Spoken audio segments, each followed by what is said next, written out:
The first thing to do is to build a relationship of unflinching honesty, especially for people with Asperger's syndrome. Just the entire social dynamic around what you're allowed to say when can be very confusing to navigate. And if you just have a policy that it's like, look, you can tell me anything at any time and I can tell you anything at any time, it just cuts through the fog, and suddenly you have somebody that you can ally with, because instead of always having to be on your toes about like, oh, did I say the right thing at the right time, you've got somebody who is also willing to dispense with the social game and just say what they really mean instead of saying what is supposed to be said in confusing, convoluted situation.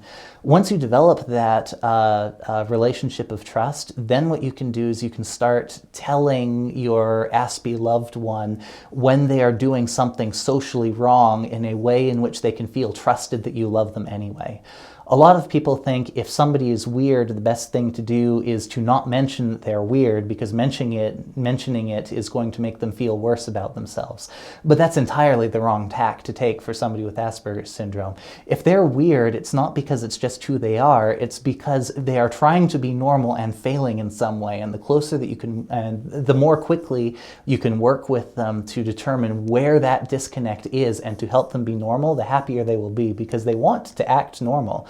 They know that it is only by acting normal that they will be able to have healthy, normal relationships with the majority of the world.